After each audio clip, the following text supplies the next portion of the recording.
প্রাক্তন বিচারপতি বর্তমানে বিজেপি সাংসদ অভিজিৎ গাঙ্গুলিকে ধুয়ে দিলেন কল্যাণ ব্যানার্জি। দেখুন উনি কি বললেন।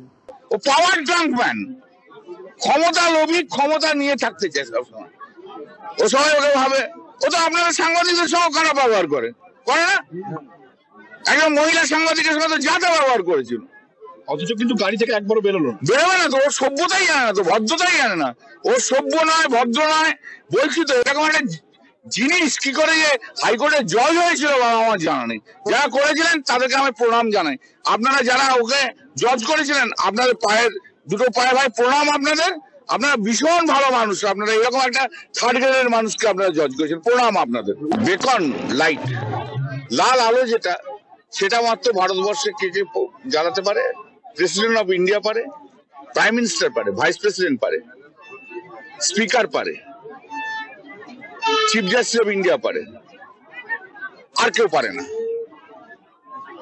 আর নীল আলো যেটা, সেটা রাজ্য সরকার একটা আইন করে দিচ্ছে, তাতে রাজ্যের মন্ত্রী যারা আছে তারা পারে, আর কয়েকজন প্রিন্সিপাল সেক্রেটারি যে এই টপ লেভেলে আছে তারা পারে, হিউম্যান রাইটস কমিশনের চেয়ারম্যান পারে, এইসব রয়েছে।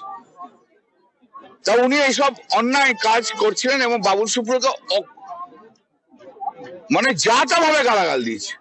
ও তো কি কুকথা বলতে পারে আমি তো জানি, কিভাবে গালাগাল দিয়েছে আমাকে তো দিয়েছিল। ওর ল্যাঙ্গুয়েজ আমার জানা আছে। একটা অদ্ভুত ভাবে বাজে লোক, কি করে এরকম একটা থার্ড গ্রেডের লোক কি করে যে মানে হাইকোর্টের জজ হয়েছিল জানি না বাবা। আর ও বলেছিল বাবুল সুপ্রিয়কে অ্যারেস্ট করাবো এখানে, ওই জন্য হিম্মত থেকে করে দেখাক, বাজে রইল। আসলে আইন টাইন কিছু জানে না।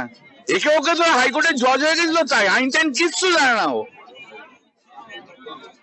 আর এরকম অশ্লীল ভাষায় কথা বলার অভ্যস্ত, একদম অভ্যস্ত। আপনাকেও তো বলেছিল দাদা, সে তো আমি সেখানে বলি, আমি জানি তো কিভাবে বাজে কথা বলতে পারে, অশ্লীল কথাও কি ল্যাঙ্গুয়েজ ইউজ করতে পারে যায়। আমাদের ভিডিও ভালো লাগলে লাইক ও শেয়ার করুন, কমেন্ট সেকশনে গিয়ে জানান আপনাদের মতামত। আরো ভিডিও পেতে চ্যানেলকে সাবস্ক্রাইব করুন।